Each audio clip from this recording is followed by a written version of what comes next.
The summer sun hung low over the elegant estate as champagne flowed and string lights began to twinkle across the manicured lawn. Diana Chen stood near the refreshment table adjusting her black sequin dress for the third time in as many minutes.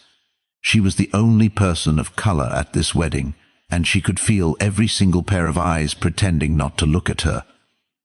The whispers started the moment she arrived. Hushed voices behind champagne flutes, quick glances followed by averted eyes. An older woman in grey silk had actually clutched her pearls when Diana walked past. Diana had expected this. She knew what walking into Jonathan Whitmore's wedding would mean. The Whitmore family had roots in this New England town going back 6 generations. Old money, old traditions, old prejudices that died hard. She watched the bride Emily glide across the lawn in her flowing white gown, looking like something out of a fairy tale. Emily's mother, Catherine, kept shooting Diana confused looks, her coral dress swishing as she moved through the crowd trying to figure out who had invited this uninvited stranger. No one approached Diana. No one offered her champagne. No one asked how she knew the couple. She stood there alone as conversation swirled around her like water flowing around a rock in a stream. Diana's hands trembled slightly as she held her small clutch. She thought about leaving, just slipping away before things got more uncomfortable, before someone actually confronted her. Then the music changed. The crowd began to gather.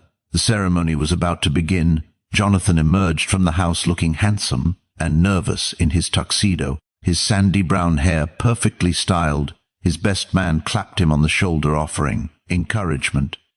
Emily took her position under the flower-adorned arch, her bridesmaids.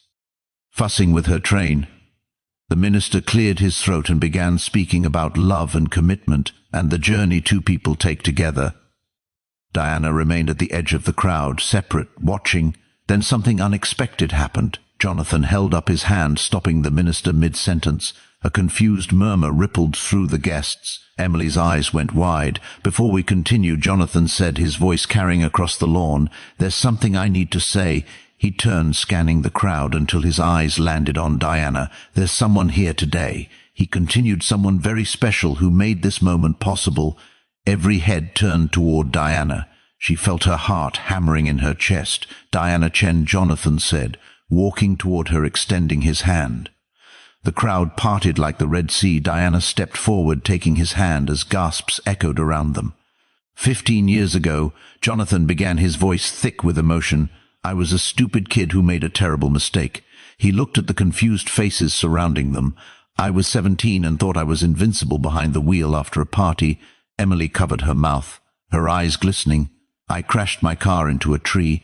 Jonathan continued, "I should have died that night." He squeezed Diana's hand. "But this woman," he said, "this incredible woman who was 23 years old and working her first year as a paramedic, pulled me from that wreckage."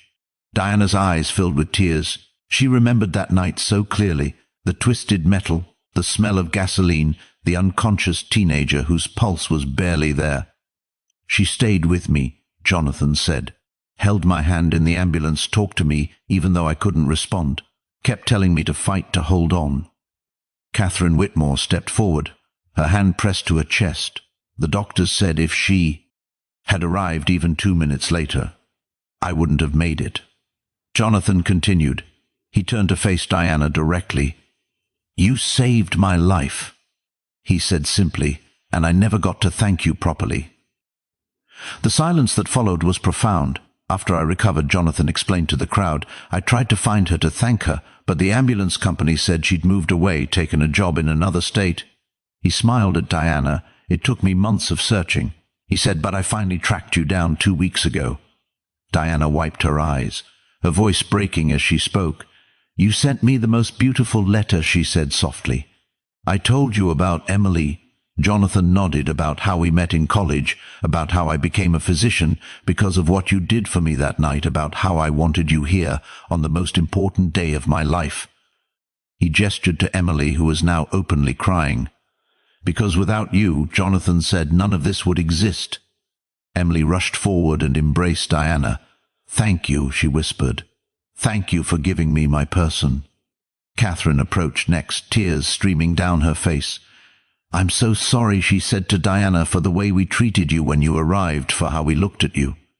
Other guests began to come forward, apologizing, introducing themselves, offering champagne and conversation. The older woman in grey, who had clutched her pearls earlier, touched Diana's arm gently. "I'm ashamed," she said quietly. "I made assumptions. I let fear and ignorance cloud my judgment." Diana nodded graciously. "We all make mistakes," she said. "What matters is what we do after." The ceremony continued, but now Diana stood in the front row, a place of honor.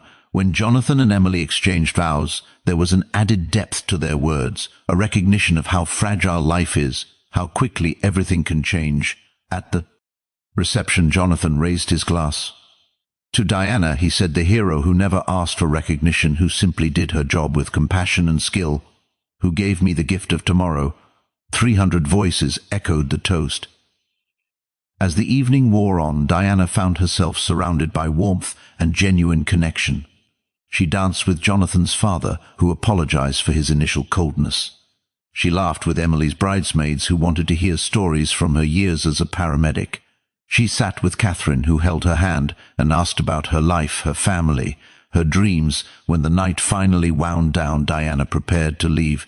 Jonathan and Emily walked her to her car. "You changed everything today," Emily said, "not just 15 years ago, but today too." Jonathan nodded.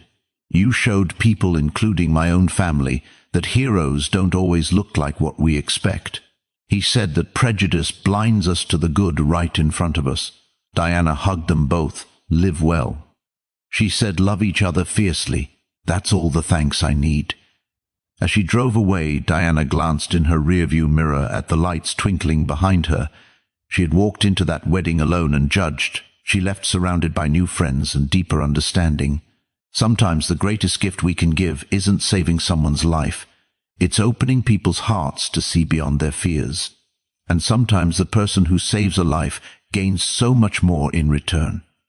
If this story touched your heart, please like, share, and subscribe to Silent Stories for more uplifting tales. Share your thoughts in the comments below. Have you ever witnessed a moment that changed people's perspectives? We'd love to hear your story.